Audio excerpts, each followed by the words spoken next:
Bishop Tigers' 1986 homecoming victory over Lane College is any indication of Bishop's future. Bishop employees, students, and supporters may soon be able to issue outsiders a resounding "I told you so." The team's very existence was threatened this season because of hard financial times at Bishop. But the Tigers managed to survive the Budget Act. Just like the Tigers, Bishop supporters insist this entire 106-year-old Baptist-affiliated college will continue to be blessed with survival, and that the school will remain accredited. Bishop is supported by student tuition and fees, government funding, and private gifts and grants, including United Negro College Fund endowments and contributions from churches.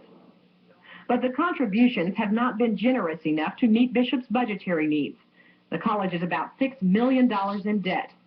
Its financial instability has led to trouble with the Southern Association of Colleges and Schools. All right, we're here doing some fact-finding. The institution is on probation with the Southern Association currently. It's an accredited institution, but on probation because of the financial situation. And we've been instructed to come down here and review firsthand the financial situation, take that information back to another review body in Atlanta. The final action will be taken in December regarding Bishop College's accreditation. How is everything looking so far? I can't say anything about that. That would be premature. I don't make any decisions. I'm a staff person, and there are 3 layers of review yet to occur in this situation.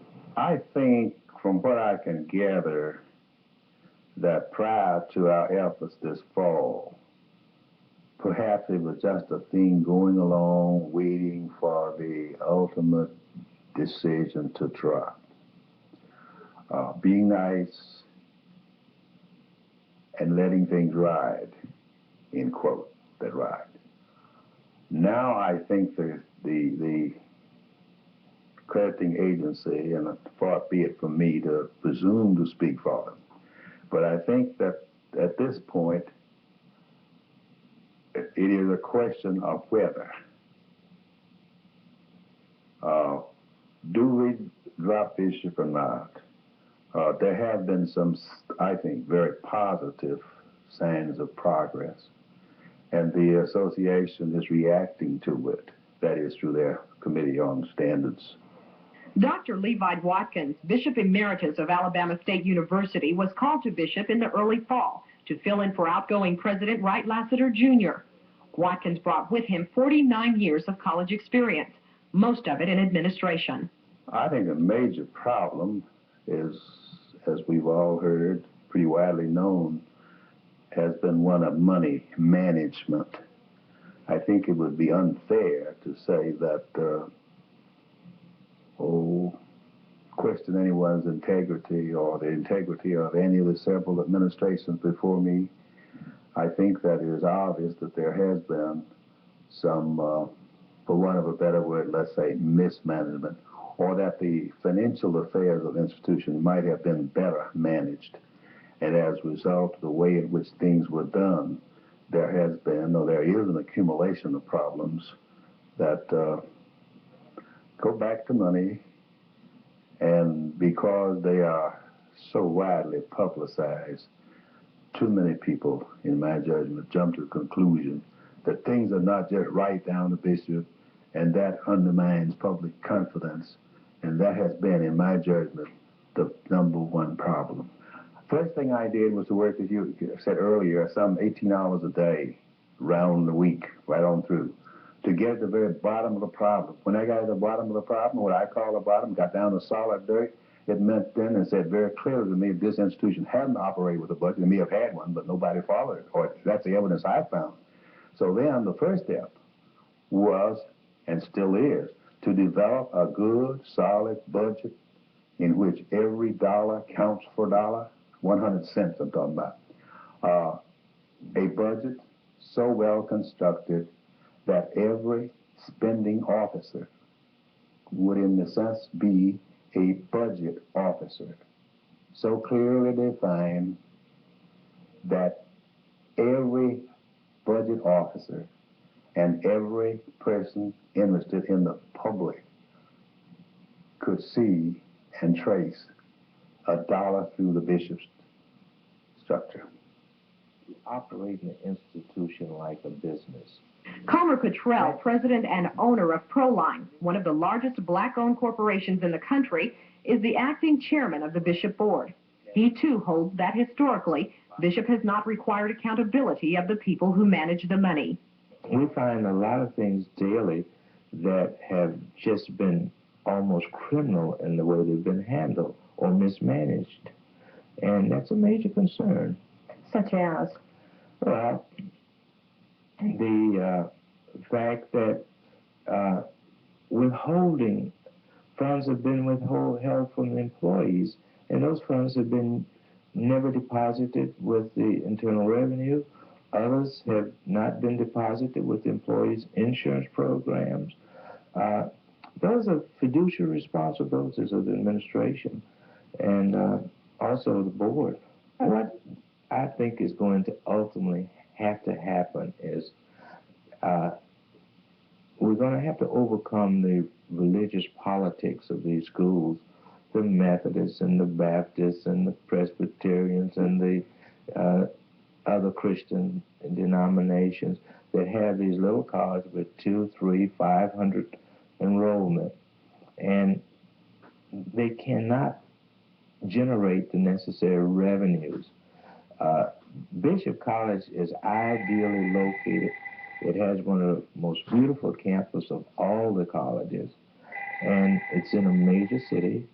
The merger of those 5 other colleges would be ideal, and to sell off those properties, turn them into Bishop, and develop a strong institution with a program that serves a need. Or innovating some kind of way of getting across the idea. Whether or not the necessary changes will require replacing Bishop's board, primarily composed of clergymen, remains to be seen. What kind of board we have will be determined, I think, by the direction in which Bishop is going. If money remains a paramount problem, then it would mean that Bishop has to have a board that would know how to get to marshal, to oversee money. In fact, the board must be both seers in the sense that they see where Bishop is going, and overseers in the sense that they know how to husband the resources. That's all I can say. Which way to go, who will be on the board, that's politics that I prefer not to get into. There has been talk of resolving Bishop's problems by having board members secure a personally guaranteed loan, selling the school, or even filing for bankruptcy, none of which are favored by the board. But Dr. Watkins does have some plans for the school. That subject in a moment. Hello, we're the Texas College Concert Choir. Stay tuned for more insight. All my people, let me rise on. All who want never fail me. You're looking at the best news team in town. Best because they are first and foremost experienced. The only news team to provide continuous, comprehensive coverage of election returns. Live from over a dozen locations throughout the state. Interviews with the candidates. Political analysis. Complete coverage from start to finish. Experience. It's what sets them apart from the rest. The best news team in town? Clarice Tinsley, Steve Bosch, and the Channel 4 news team. Next on Barney Miller, the boys lean on the syndicate. You're talking about extortion, Mr. Cutting. That is a felony. I'm talking about survival, Captain. What is that, chopped liver? Even the crooks get scared. Yes, Your Honor, you can't let a guy like me walk the streets. And they hauled in the Godfather. I don't care about 1942. You want to hear about 1923? Share the spirit of laughter with Barney Miller, Monday at 4. Prairie View A&M University is facing the challenges and getting results in engineering, computer science, pre-med, drama, nursing, teacher education, military science. Prairie View also offers competitive programs in business, agriculture, electronics, home economics, music, and mass communications. Students can enroll in Prairie View's weekend, twilight, and regular colleges, graduate and undergraduate levels. Dr. Percy Pierre, Prairie View's president, is fully committed to academic excellence and outstanding supportive services. As part of the Texas A&M system, Prairie View shares in its quest for excellence. The future belongs to those who are prepared, and with superior instruction and facilities, Prairie View A&M University is ready to serve you and prepare you for that future. General scholarships are still available for students of all races. Interested students should call the Financial Aid Director at Prairie View at 409-857-2434. Roll it. Hey, beautiful. Oh, nice. The United Negro College Fund has, for the past several years, supplemented Black college campus fundraising efforts with events like this one, the Lou Rawls Parade of Stars. The telethon has raised millions of UNCF dollars. The United Negro College Fund has always stood by Bishop and colleges like it during times of trouble. But if Bishop loses the accreditation battle, even UNCF would be required by policy to discontinue funding. Christopher Edley is national president and CEO of the College Fund. To lose a black college in this day and age, when new predominantly black colleges that are private and independent will never be formed again, would be a tragedy and a shame and a disgrace for it to occur. For the city fathers to permit it to occur, for the local blacks to permit it to occur, to the church groups that are identified with the school. I mean, it is the pit. If you lost accreditation for some other reason, it would be more understandable. But to lose it because of money at this point in time is something that is intolerable.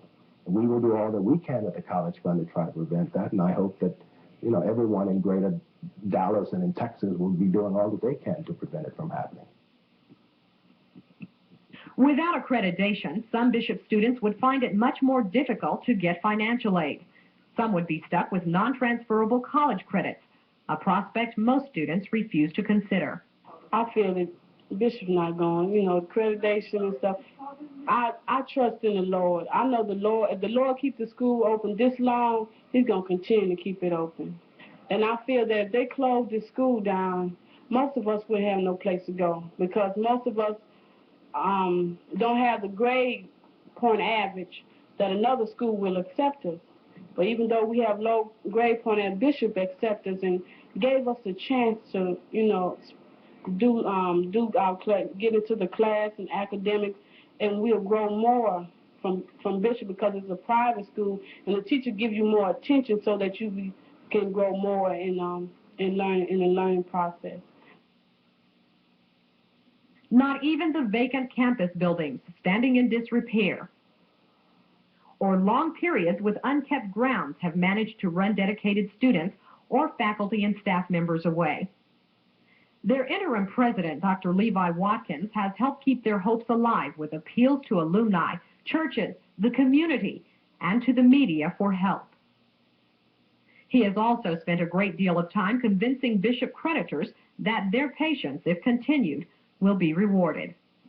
I told him that Bishop wants to, at least under my administration, wants to pay each one of them every cent in full, that we did not want to take the shortcut, the high pressure cramming down their throat through a federal court under Chapter 11 bankruptcy.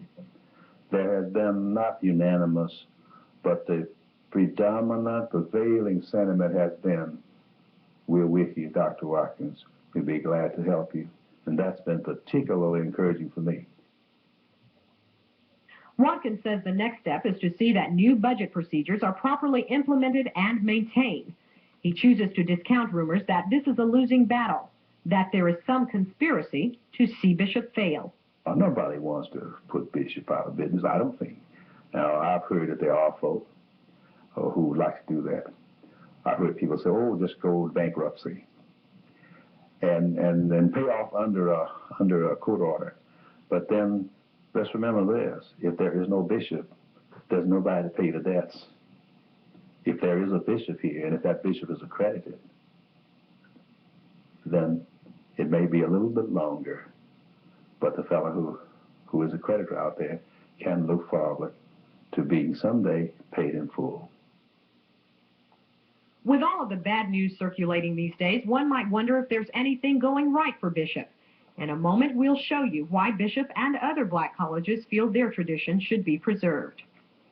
Hi, we're ordinary people of Wiley College. Insights will return in just a moment. Climb every mountain, search high and low, follow every vine. When the world was young, history was made when a caveman discovered the difficulty of teaching his wife to drive. He also discovered the need for insurance. Today, history is still being made with Rodney D. Young's complete auto liability insurance with no down payment and low monthly rates that won't leave you busted. Call 943-7303 today or visit one of our branches: Fort Worth, Dallas, Louisville, Mesquite. Think young, Rodney D. Young. Alcohol and aviation don't mix, yet some pilots are flying high. I had a drink to do my job. I had a drink to fly. I knew that I was incapacitated because I wasn't functioning well. Flying from the beginning was equated with drinking and the macho image. And since I've been flying, I don't know how many people have died as a director in that result of alcoholism. Flying high. A special report tonight on Channel 4 News at 5. It's family fun on the next taxi when a pint-sized pal turns Tony's life upside down. You ever thought of adoption? I have parents. I just think he meant adopting Brian. But the plan goes awry when Brian makes a move on a wealthy couple. With a face like this, I'm shooting for big bucks. Can Tony turn the tide? Find out on Taxi. Did you ever think about adopting an older kid, like 42 years old? Share the spirit of laughter Monday at 4:30. From the bitter cold winter of 1896 to the flood of 1908, we've met the challenge. Through the Depression and the turbulent war years, to the rebellious 60s, and the cosmopolitan city of Dallas today, we continue to meet the ever-changing needs of the community. We are the Family Guidance Center. Bishop College has the only biogenetic engineering department in an undergraduate institution in the country. And Dr. Edison Folks, who is the chairman of that department, is internationally renowned. He's given papers on biogenetic engineering all over the world. That he receives grants from major agricultural firms. It's hidden in the basement. Many of the students out there are white, coming in from other institutions, but nobody talks about it. See, I asked the press to go out and please do a little shot on that, so that people will know that Bishop is not out there not contributing anything. But we don't talk about the good things in Bishop. That is the dynamic. That area could be expanded. It's the future. It's on the cutting edge of the future technology. That's what's exciting. That's one of the reasons that I want to stay and help Dr. Folks.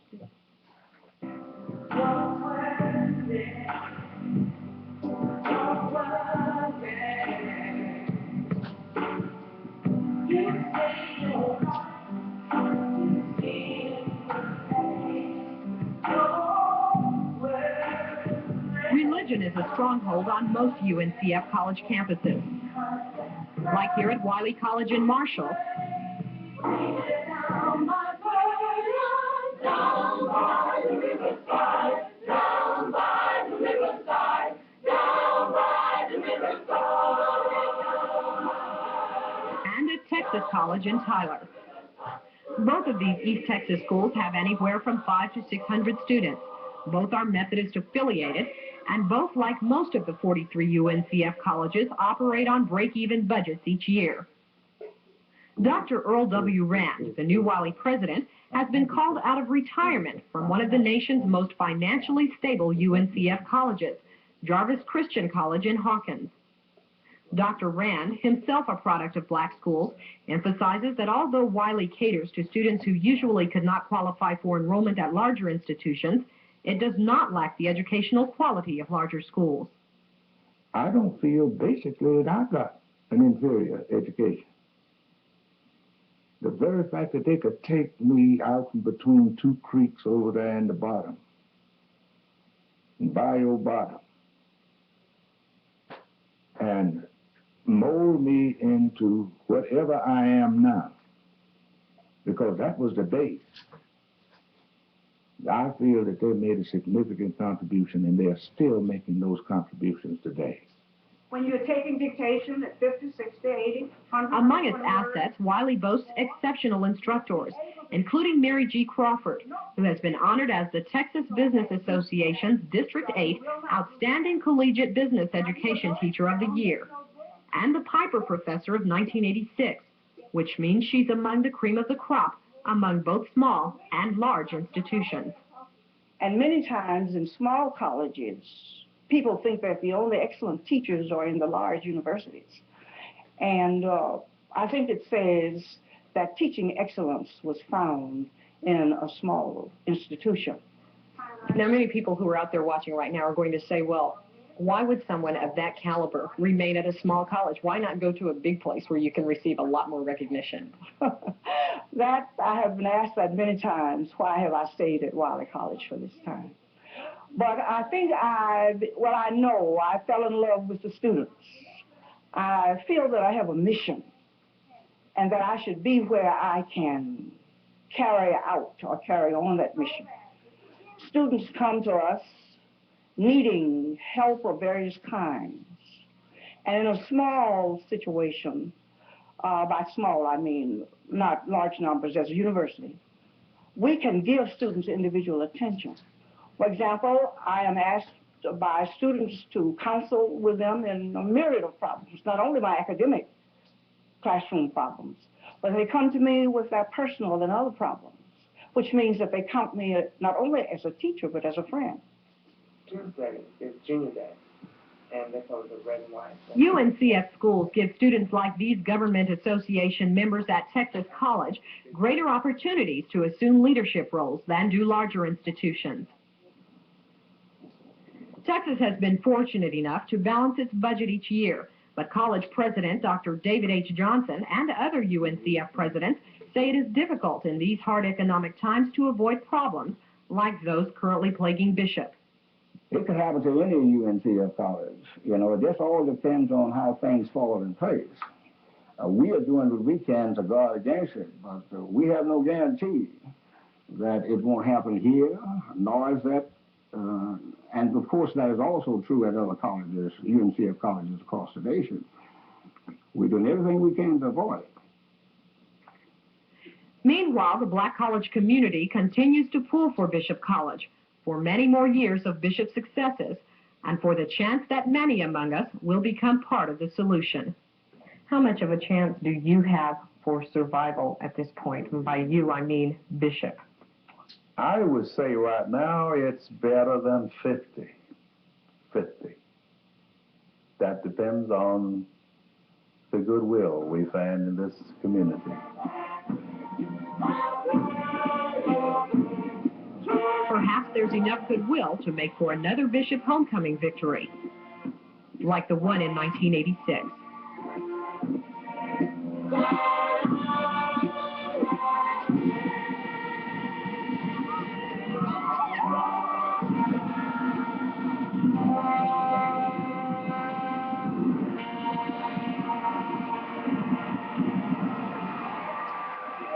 for joining us tonight for Insights.